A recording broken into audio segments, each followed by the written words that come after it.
Thank you for joining the Lakeside Light Podcast. It's light to help you see your way, and a light version of our full televised Sunday services, which you can find on our website at lakesidechurch.org. This audio podcast is a weekly sermon message of intellectual, spiritual, and sometimes humorous nourishment for the road. Enjoy. Psalm 30, which we heard in our call to worship, includes that well-known passage, "Weeping may linger for a night, but joy comes in the morning." The psalmist is offering prayers of thanksgiving that God has turned their mourning into dancing. The speaker in this psalm has come out on the other side of suffering and is grateful. The speaker in our passage from Lamentations has not yet come out on the other side. They are experiencing what feels like excessive suffering, but they express a hope, maybe a tentative one, that God's mercies are new every morning.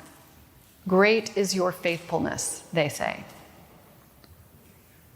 And our gospel reading includes stories of a man who moves from fear and worry to joy and relief, a girl who moves from death to life, a woman who moves from chronic illness to wellness, from isolation to community. Weeping to joy, mourning to dancing, worry to relief, illness to healing.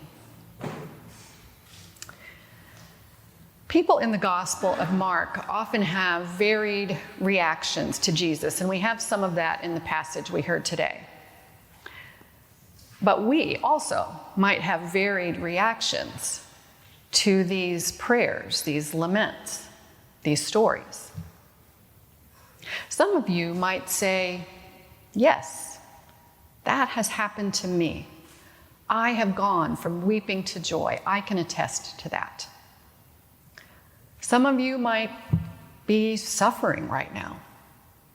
And these passages, these stories might give you comfort and hope.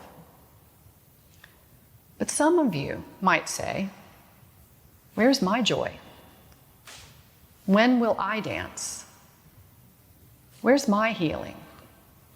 When will God see me?" One of the challenges, I think, with these readings is that they seem so linear. They're so tidy at first. You go from this to that. God flips the switch and we have our happy ending. Cindy Lee is a spiritual director and theologian, and she writes about the differences between people who live in a linear culture, which is what we live in the West, and those with a more cyclical orientation in other cultures. In our culture, whether we know it or not, we've really been trained to think that life is supposed to move in a steady, progressive way.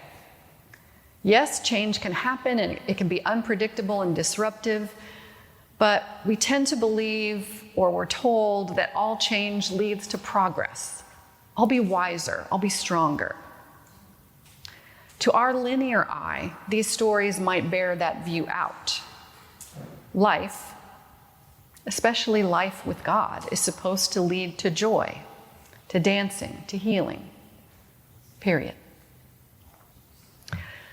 But most of us know, really, that life isn't that linear. It's much more messy than that. And it's probably more messy than that for this psalmist, for this lamenter, for Jairus, for his daughter, for this woman. Yes, joy will come, but weeping will come again too. Yes, there are times when we can dance and we should dance, but we will mourn again. This young girl will hopefully grow up, lead a full life, but someday she will die. And do we really think that this woman's life was horrible and then great? That she never experienced moments of joy before her healing? That she never had any struggles after her healing? So in my messy life, I find myself drawn to the parts of this psalm, this lament, this story, before the joy, before the dancing, before the healing. I wonder, what was the waiting like? What can these stories tell us about our own times of waiting? How are we meant to wait? What do we do while we wait? Waiting is part of our lives. As the young man said, we wait for our turn, we wait in line, we wait on hold, we wait for test results, we wait for clarity and direction, we wait to feel better, we wait until the next time. If we think about it, we might realize how much of our lives actually is spent waiting. And scriptures too, our scriptures are filled with waiting. The Hebrews wandered in the desert 40 years waiting to get to the promised land. Jesus waited 40 days and nights in the wilderness before fully beginning his ministry. There are so many stories of men and women waiting years to have a child in our scriptures. And we have a whole liturgical season that is about waiting. In Advent, we wait. Waiting is part of our human lives, part of our spiritual formation. I might even say that waiting is a part of God's life. Waiting, then, in and of itself, I think can be a spiritual practice, a spiritually rich time that means something in and of itself, not just the before and the after, but that time of waiting. So how do we do that? How do we wait well? What do we do while we wait? I was with your Wednesday Bible study this week, and I want to say, if any of you are available on Wednesdays during that time, you should go. It was such a life-giving conversation. And in the Wednesday Bible study, one of the things we talked about was how important it is to acknowledge our sadness, our worry, our anger, our grief. Buddhist teacher Sharon Salzberg has a coffee mug, she says, that someone gave her as a gift, and on it says, "We feel what we feel." She says that we need to give every feeling the dignity of its existence, then we can decide if we want to take it to heart or let it go.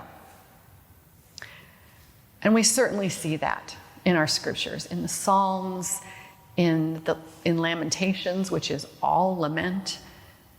They don't deny their struggles. They name the weeping, they name the mourning, they name the extreme grief, they name the devastating losses, the anger they feel.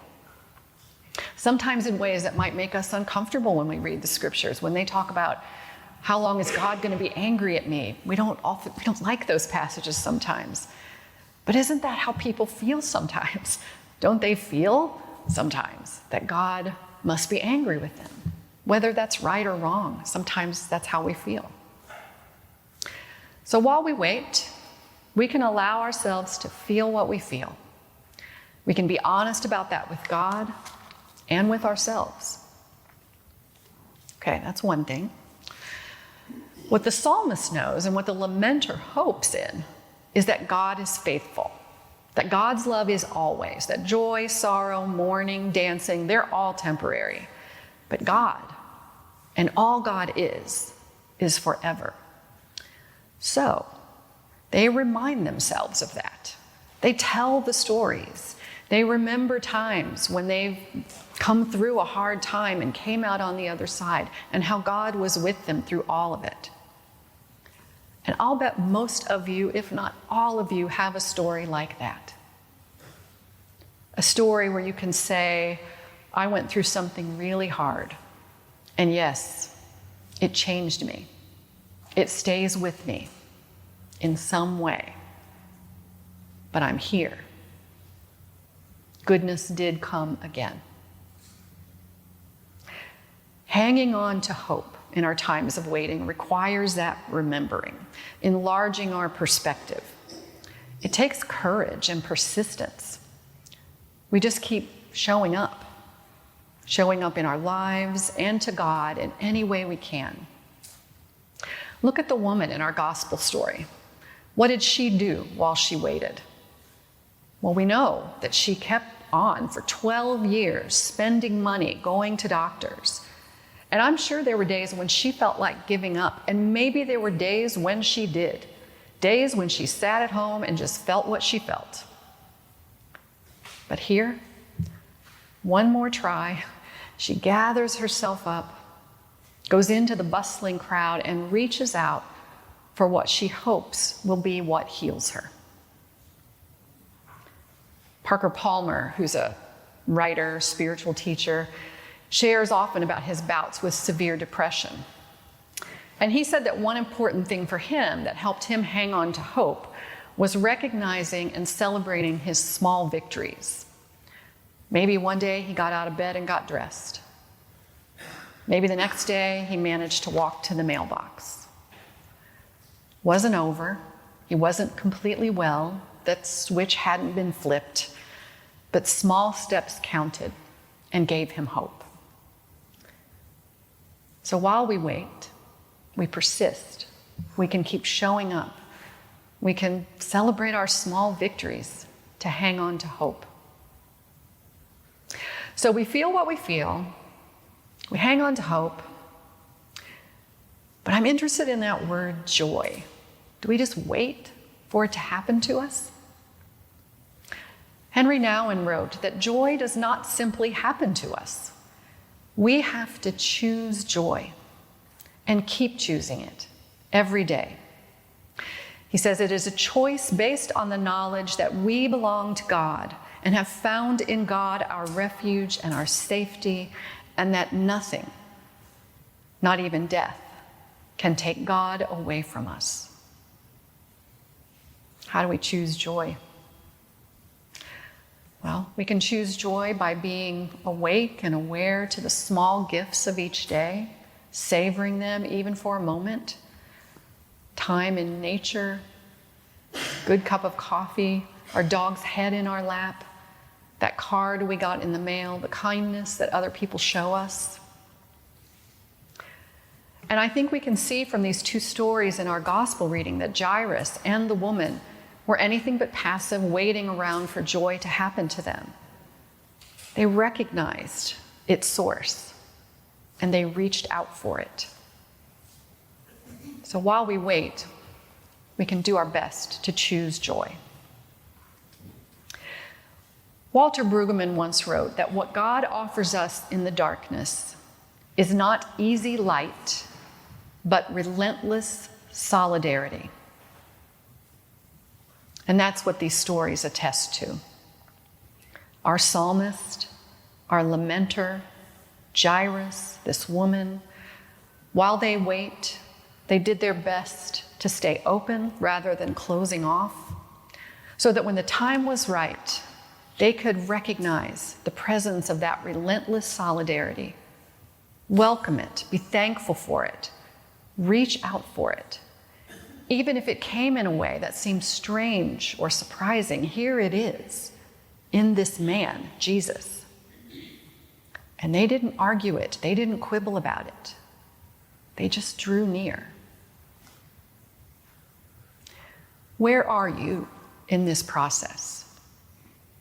Are you out on the other side, awed at the joy you're experiencing, dancing away, celebrating? Or are you suffering, wondering, looking for help? How are you waiting? What are you feeling? What is helping you hope? What joy could you choose today? Do you see evidence of God's relentless solidarity? The God who will stop, turn, and see you. Can you reach out to that God? Amen. The Lakeside Light Podcast is a copyrighted production of Lakeside Presbyterian Church. Visit our website at lakesidechurch.org for more information. Have a great week.